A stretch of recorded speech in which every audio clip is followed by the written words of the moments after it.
नमस्कार, मैं अतुल जोशी और आप देखना शुरू कर चुके एजेटीवी न्यूज। बिहार विधानसभा चुनाव की अब मात्र दूसरी चरण का चुनाव होनी है और 11 नवंबर को चुनाव होना है। प्रथम चरण का मतदान हुआ और 64% से भी ज़्यादा मतदान हुआ। मीडिया से जब बातचीत कर रहे थे प्रशांत किशोर, उनका कहना था कि जो मायूसी छाई हुई थी वोटरों में काफ़ी सालों से, इस बार जो है कि उत्सुकता होकर के लोग वोट किए हैं। और एक फैक्टर बताया है प्रवासी मजदूर को। आज हमारे साथ मौजूद है जहानाबाद विधानसभा से जनसुराज के प्रत्याशी अभिराम सर हैं, उनके पुत्र हैं और अक्षय जी युवा आइकॉन हैं। इनसे बातचीत करना चाहेंगे। बहुत बहुत स्वागत सर।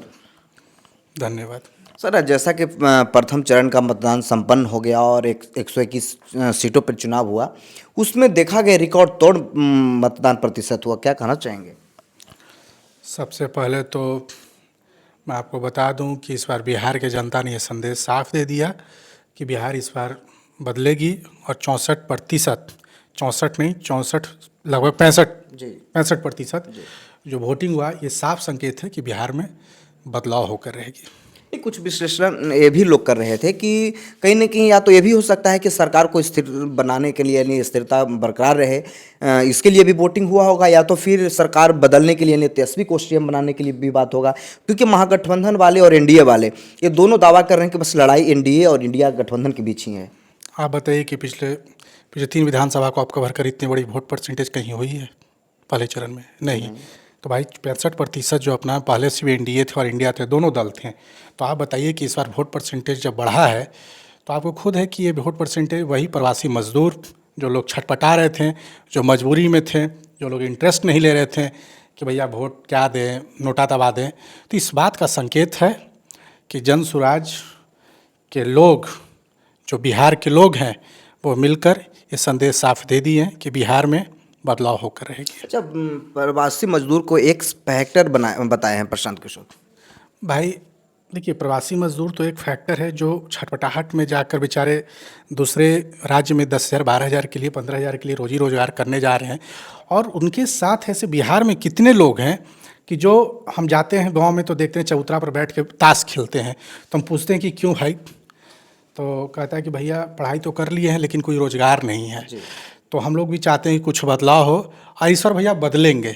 तो उसी का रिजल्ट है कि आपको वोट प्रतिशत इतना बढ़ा।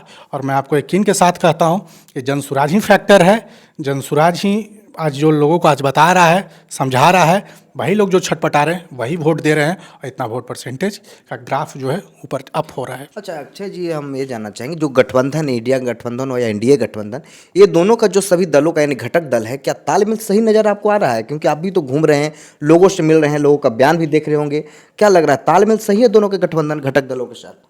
भाई अंतिम दिन तक किलो का तो सीट नहीं फाइनल हुआ है, तो वो आप ही बता दीजिए कितना बढ़िया तालमेल है। तो ये जनता भी सब खूब बढ़िया से समझ रही है। जब इस आपस में बैठ के जब सीट नहीं लड़, आप लोग आपस में सुलझा सकते हैं, अंतिम दिन तक इनका सीट ही बंटवारा चलता है। कोई कैंडिडेट वहाँ खड़ता तो इनके बदले में दूसरा कैंडिडेट वहाँ खड़ा। जनसुराज एक ऐसा दल है कि भैया 243 पे लड़ रहे हैं चुनाव, 240 पे। और आपको मैं बता दूँ कि कोई अभी ऐसी पार्टी नहीं बिहार में रही है कि पूरे सीट पर चुनाव लड़ी है। तो आपको ये जानना चाहिए कि बिहार में एक जनसुराज है, क्योंकि सारे लोग को अगर इतना डर है कि आपस में कोई उससे गठबंधन कर लेता है, कोई उनसे गठबंधन कर लेता है, जनसुराज ने सीधा अपने जनता से गठबंधन किया है। और गठबंधन इतना मजबूत हुआ कि वोट प्रतिशत आपको पहली फेज में दिखा कि लगभग 65% वोट पोल हुआ। जी, प्रशांत किशोर चुनाव के पहले की उनका एक बयान आया था कि अगर कैंडिडेट देख करके वोट करें, जो बेहतर कैंडिडेट हैं उनको दे। अगर हमारे ही दल से, हमारी पार्टी से अगर अच्छे कैंडिडेट, बढ़िया बेहतर कैंडिडेट नहीं अगर मिलता आपके विधानसभा में, तो आप विपक्ष को भी वोट करें, यानी हमारे कैंडिडेट से जो बेहतर है उसको आप वोट करें। तो आप आज ही जहानाबाद विधानसभा में जो आपके कैंडिडेट हैं डॉक्टर अभिराम सिंह, इनको कैसे देखते हैं? बेहतर आखिर क्यों है ये? भाई बेहतर तो मैं नहीं बोल सकता हूँ, अपना मुंह मिट्ठू नहीं बनना चाहिए। नहीं, आपके कैंडिडेट बेहतर तो आप बताएंगे, नहीं और भी कैंडिडेट से बेहतर क्यों, मतलब कैसे देखते हैं? भाई ऐसा है, ये विश्लेषण करने का काम ये हमारा नहीं है। हमने अपना कैंडिडेट दे दिया, जनसुराज ने अपना कैंडिडेट दे दिया, ये जनता को तय करने दीजिए। और मैं फिर आपको बोल रहा हूँ डंके की चोट पे, हाँ प्रशांत किशोर जी ने बोला कि जो बेहतर कैंडिडेट हो जिस पार्टी में, उसको वोट कर दीजिए। मैं भी बोल रहा हूँ कि आपको जहानाबाद में जो बेहतर कैंडिडेट मिलता है उसको वोट कर दीजिए। कि भाई क्या जीवन में 5 साल सांसद रहते भर में क्या किया, विधायक रहते भर में क्या किया।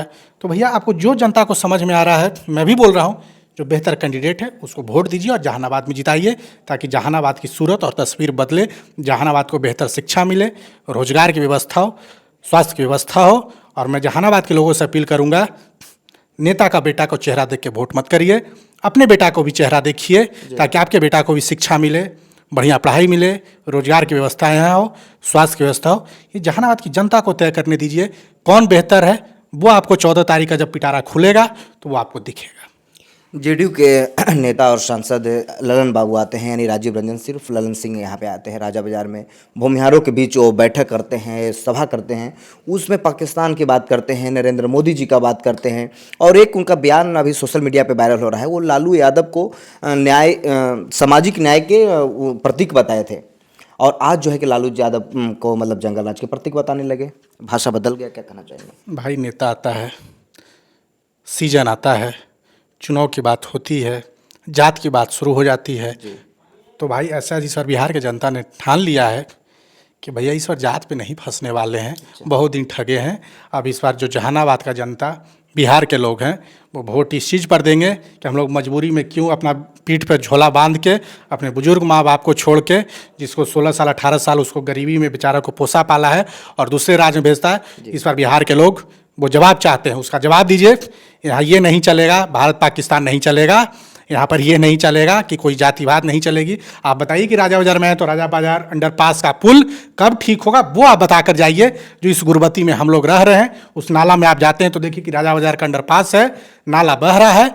वो उनको ये बताना चाहिए कि हम आएंगे तो अंडरपास ये कब ठीक कर दें, उसका जवाब देकर जाएँ। फिर दूसरे दिन जगदीश शर्मा सभा करते हैं, लोगों के बीच बैठक करते हैं, अपने समाजों के बीच, और एक बयान उनका आता है कि हम सम्मान से समझौता नहीं करते हैं, यानी स्वाभिमान से समझौता नहीं करते हैं, टिकट के लिए हम स्वाभिमान नहीं बेचेंगे। बिल्कुल सही बात बोला। उनको ये बात अभी चुनाव के समय में नहीं, ये बात उनको उस टाइम बताना चाहिए था लोगों के बीच में।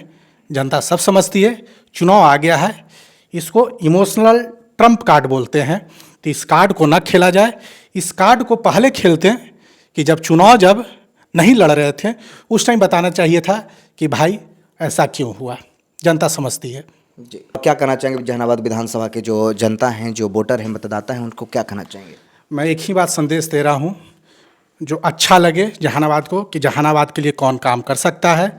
जहानाबाद के लोग पिछले 35 साल 40 साल से देखा है, देश का बिहार सबसे पिछड़ा राज्य है, जहानाबाद भी पिछड़े जिला में आता है।